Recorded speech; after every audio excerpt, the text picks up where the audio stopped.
Welcome, ladies and gentlemen. Here with us is Greg Weldon from Weldon Financial, and he's just given a talk, so why don't you give us the quick version for those of our viewers who didn't make it today. The quick version of the hour speech I just gave in 35 minutes, yeah. Right. Well, I mean, the speech is a recovery? Is that a reality? Or is it not a reality? Is a perception that has been generated by trillions of dollars added by central banks to the system.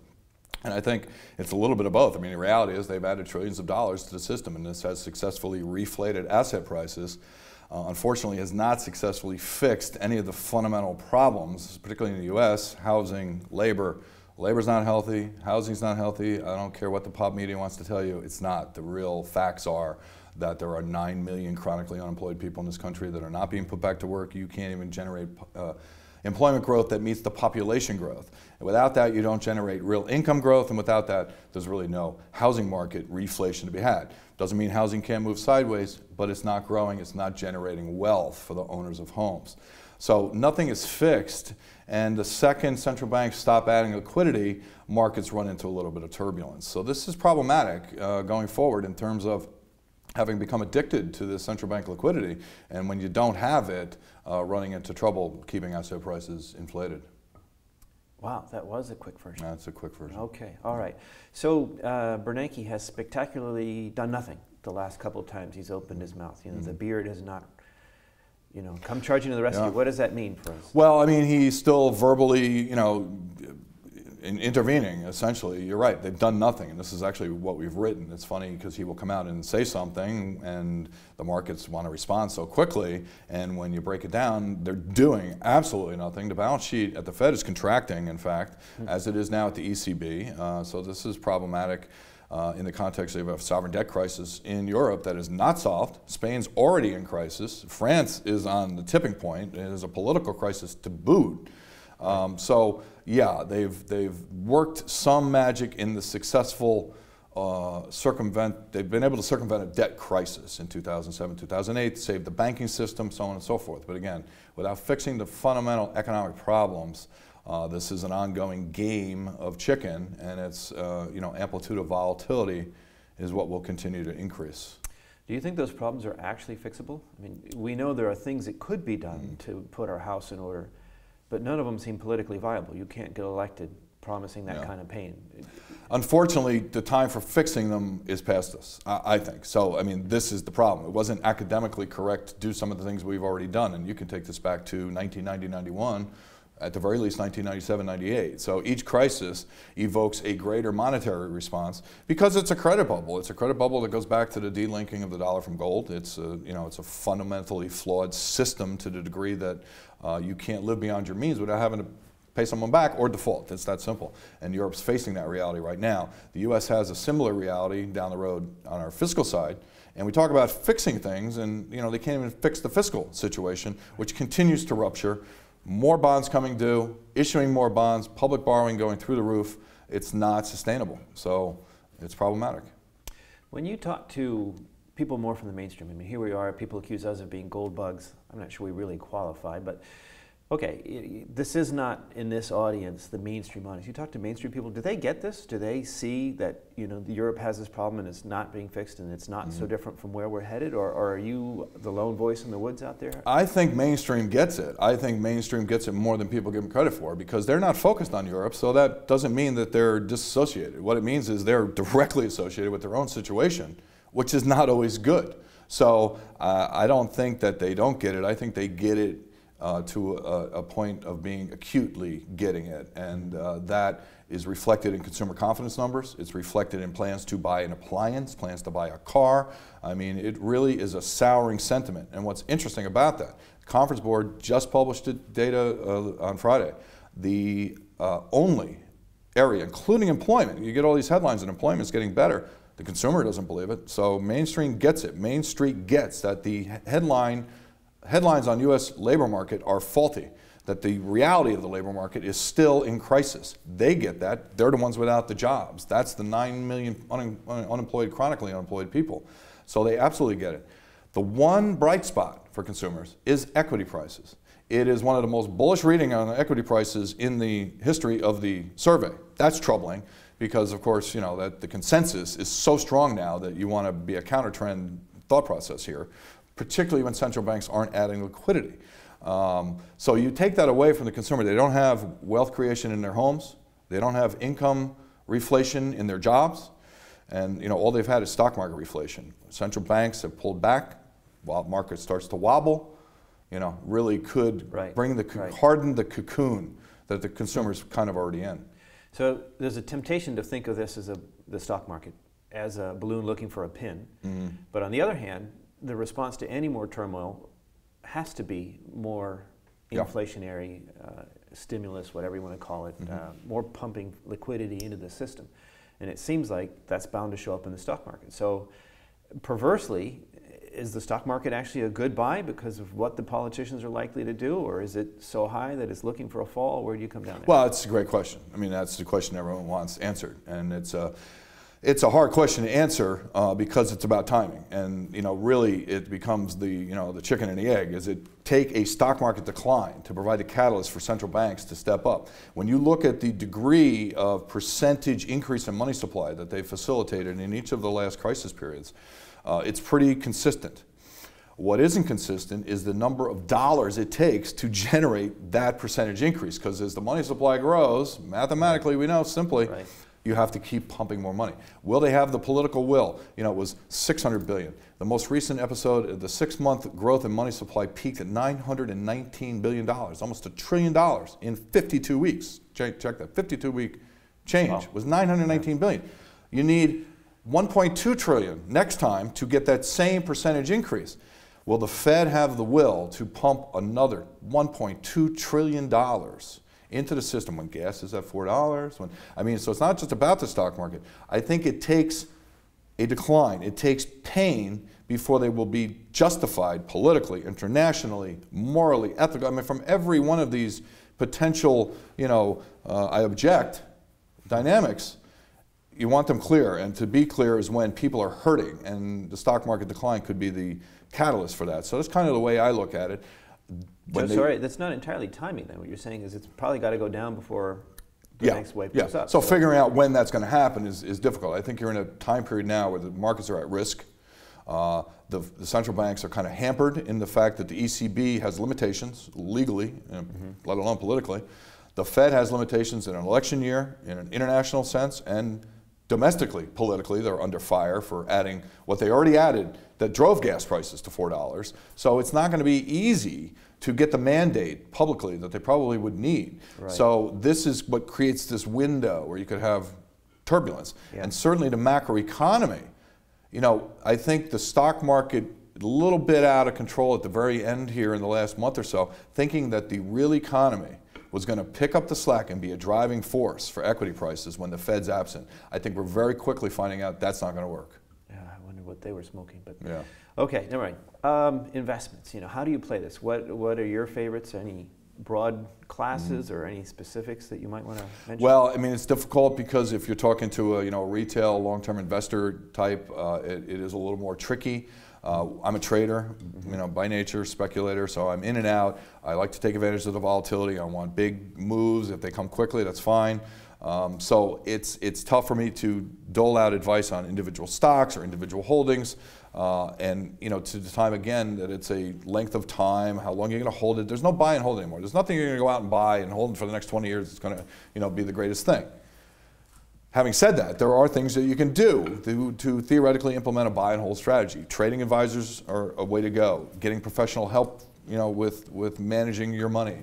I think, to the degree that, financial advisors in the equity market have gotten a bad name, justifiably so. A lot of them don't want to do their own work. A lot of them, want to give it to the firm. What product can I make the most money off of? This is part of now the sentiment, too, surrounding the stock market, is this distrust, too, of professionals in the market. There's a lot of good trading programs out there. You need to be diversified. Don't put all your eggs in one basket. We have actually developed a trading program specifically designed to take advantage of this intensified volatility on a buy and hold basis. And we've tracked this for a couple of years now. We've back tested it over 20 years. It's provided really stellar returns, and it's not leveraged, and it's commodity specific. if you ask me what certainty can I give right now, the certainty I can give is that the volatility in commodity prices is only going to stay or get more intense. So I'm okay with that because I'm in a position now to try and help our clients take advantage of that. Yeah, well, we like volatility. You know, volatility is our friend. As speculators, we like that. Most people, they're very nervous about that. So, but actually, this kind of gets back to the mainstream question. You know, most people, you tell them, well, seek professional advice. Most people on the mainstream, they don't like volatility. They're not prepared to deal with that. So when you say seek help, who should they talk to? I mean, it's hard. Besides your own firm, of course. No, it's an individual need. I mean, everyone has their individual goals. I mean, this is where financial planners, a whole different animal, great service. You know, you take care of your mortgages, you take care of your, life insurance. I mean, all the things that go into, planning your financial life. That's a good professional help that everyone probably has or should have, without a doubt. So a financial planner to help you do that, to define your goals. Is your goal wealth appreciation? Is your goal wealth protection? Is your goal income? I mean, there's all different avenues that people look at this from. So I think that that's important to do. Our firm doesn't offer planning. Our firm doesn't offer low volatility buy and hold, save your money type of things. There's plenty of avenues to do that. I never think there's anything wrong with holding cash. I think there's never anything wrong with holding physical gold or silver. So, I mean, depending on what your anxiety level is and what your risk tolerance is, that determines what you're going to seek to do. People that want wealth generation and have an appetite for risk, or at least a greater tolerance for risk, could invest with commodity type advisors. Someone that's looking to protect their wealth, and it's tough too. You want to retire, you need to grow wealth. It's very difficult right now. I mean, and the Fed doesn't help by having interest rates at zero. That hurts savers too. So, it's hard. I mean, it's not easy. So to me, I think, age is a big factor. Again, all the dynamics and demographics that go into a life plan. Younger, you take advantage of maybe, being a little more risk, embracing a little more risk to try and generate some wealth. Unfortunately for people like my age, now I'm just a trader, so I'm up and down every day. It doesn't, necessarily have a big impact on where I'm going to go unless I lose a lot of money. But for older people, it's tough. It's really tough. You want to seek to try and generate some, build in your nest egg towards retirement. And this is why you see more people over the age of 55 working. It's part of what's happened too. And it's definitely part of why the labor market's broken. Okay, let's skip to any specific stock picks then. Are there sectors that you want to talk about? You mentioned gold. Do you also buy gold stocks or other metals or energy? I think there will be a great opportunity coming in like the junior mining, the gold shares. I'm not a gold bug and I'm not a gold mining guy. I'm a macro monetarist. So having said that, I feel that when you take some of these small venture cap, the exploration companies that sit on big deposits of metals and minerals, but particularly the precious metals, gold and silver, and they're not even mining them, they don't have the capacity really to mine them, they're always looking for strategic partners and so on and so forth. I think after we go through what's probably a next down wave, and we're kind of seeing that gold and silver kind of teetering a little bit here. Gold anywhere between $1,300 and $1,450 to me is probably a really good value. I think you could make a case that gold is undervalued at that point relative to all the money that's been printed. So if that's the case and you get a big decline in like the MX Gold Bug Index or some of these mining shares, I think the next phase of this will create a frenzy around potentially trying to accumulate assets, even to the degree that assets that are in the ground that aren't even being mined. I mean, you see some of the hedge funds, some of the money that these hedge fund guys have too. Another offshoot of Fed and ECB printing money is the liquidity that funds have too. So I mean, there's a lot of trading going on and so on and so forth. There's nothing that wouldn't stop a hedge fund from taking over, the entire float of some of these mining companies. If and when you get to the next phase of money printing, metals rising, currencies being debased, I think that's when you might be in a sweet spot for like really kind of your really risky speculative venture capital mining shares. Okay. Mining, moving on other sectors, anything else that your fund is looking at? Well, I mean, again, we trade the commodities, so it's more short to intermediate term stuff. I mean, longer term, I mean, there's all kinds of opportunities in some of the rare earths. There's all kinds of opportunities in my opinion, in biotech and nanotechnology. I mean, that's just a personal opinion that's outside of being, in the financial sphere. Just as a person, I see great opportunities and growth in those areas. Healthcare is another one. I mean, it's one of the only areas of the U.S. economy is generated job growth throughout this recession, throughout 07, 08.